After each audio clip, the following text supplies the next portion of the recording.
Shalom, welcome to Rob on the Rock. I'm Rob Vanoff. Here we are, day 23 of March through Mishlei. We're looking here at Proverbs 23, verses 6 through 8. I'm doing something a little different today. I've got the accordance up, so we have the Hebrew, but I want to have the English here as well. We're looking at the NASB 2020. Be sure to look at your own English translations here because we're going to unpack something that another common misunderstanding is this verse 7 here, where it says, "For as he thinks within himself, so he is." Maybe you have a Bible that says, or maybe you've heard the saying, as a man thinketh in his heart, so is he. Have you ever heard that? Again, if you have an interesting translation there, post that in the comments. I'd like to see what your Bible has. Just that first line of Proverbs 23:7. As a man thinketh in his heart, I think the King James might say, so is he. So that is cut out of this context, and it's in popular kind of Bible illiteracy culture, is the idea that as a person thinks in their own heart, so is the person. So if you just think the person you want to become, and then you become that person or something like that. It's quite comical, but maybe a little sad at the same time. But what we're going to look at what we're going to see today is we're going to look at it in context and see that this is not what it means at all.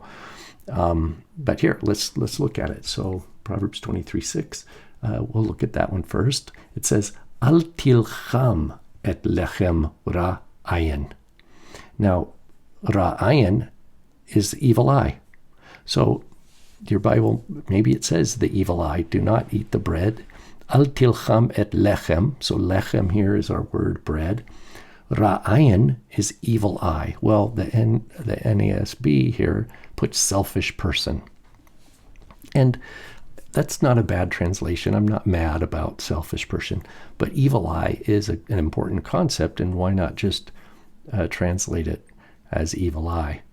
Al tilcham et lechem ra'ayin. What it means is it's a person with evil motive. It's a person with impure motive. And so that's, even though eye is something you see, the evil eye is someone with evil motive. But it can mean someone who is stingy also. So al tilcham, just from the verb bread, right? Al tilcham, do not participate in bread. Al tilcham. It's not the normal word for eat. We will see the regular word for eat down in verse 8, achalta. And we actually see it in verse 7 too. Achol, eat. And then achalta, you have eaten.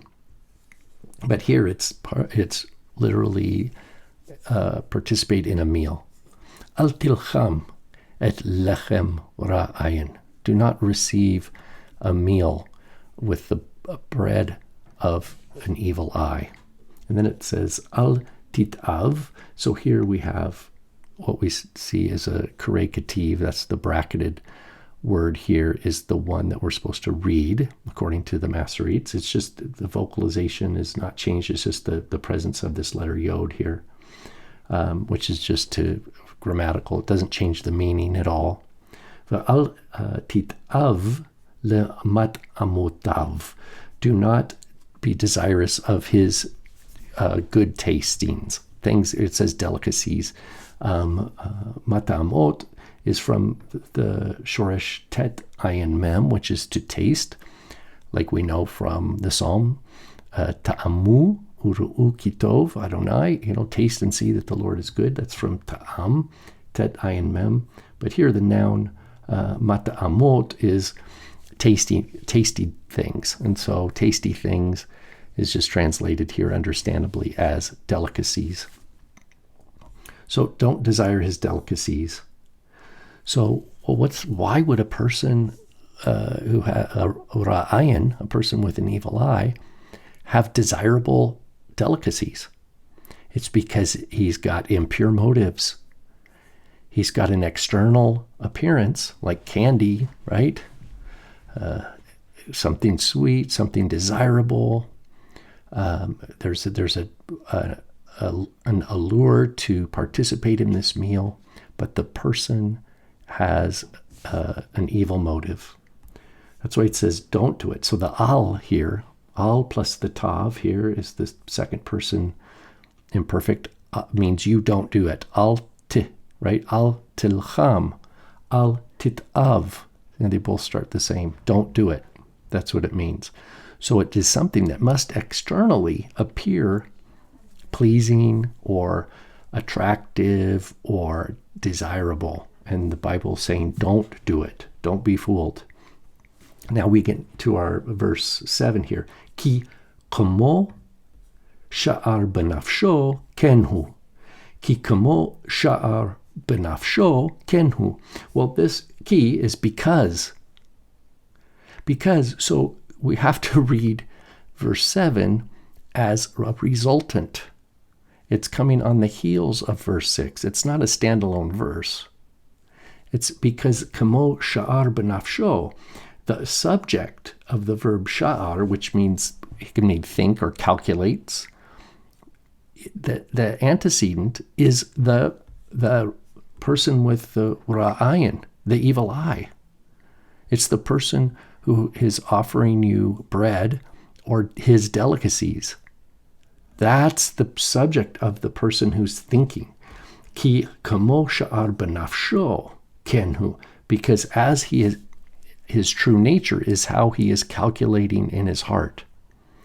As he calculates in his heart, so is he. And then look at the next line, or the B line of verse 7 is echol ushtei yomar lak. He will say to you, so this is honor with your speech, right? Eat and drink, he will say to you. Echol ushtei. Echol aleph kaf lamed, that's our root to eat. Le'echol, and then shin tav hey, that's the root for drink, lishtot, to drink. Yomar lak, he will say to you. Velibo bal imak, but his heart, his lave, velibo bal imak, is not with you. His heart is not with you. So this is a warning to a person to say, okay, there's a person who has shined the outside of their cup, as Yeshua would put it, really well, but inside full of uncleanness, right? And so the point is don't be fooled by the outer appearance, because the inner is impure. He'll say one thing, echol ushtei yomar lak. He will say to you, eat and drink, but his heart is not really with you. He's got an ulterior motive. So what we see here is in 23:7, ki kamo sha'ar benafsho kenhu. It's talking about specifically this person, the person with the evil eye. And it's warning people that he's a deceiver, and that that evil intent is what he's really about. So it's like a wolf in sheep's clothing. Don't be, you see the outward appearance, it looks like a sheep, but inside he's a wolf, right? That's what this is. And then finally, verse 8, it says, Pitacha achalta teki'ena. The bread, the pat that you've eaten, the morsel, achalta, you've eaten bread, tik'ena, you will vomit it up. So the bread that you've eaten, you will throw up. You will vomit it up. The piece of bread you ate, you will vomit. And then it says, Shichata dvarecha na'imim, hard to say. Na'im is pleasant. So na'imim is pleasant, your pleasant words. Dvarecha ha na'imim. You will waste your pleasant words. This word here, shichata, that's you will waste. Veshichata, and you will waste your pleasant words. So there you have it. Proverbs 23, 6 through 8 is talking about what Yeshua puts in other words, like beware of wolves in sheep's clothing, or don't give what is holy to the dogs, or don't give your pearls to swine. So the idea is the dog or the wolf or the swine, that is their inner, that's who they really are. Kishar benafsho kenhu. It means don't be deceived by outward appearances of people who have evil intention. All right, there we go. One more day through March through Mishlei, Proverbs 23, 6 through 8. Shalom.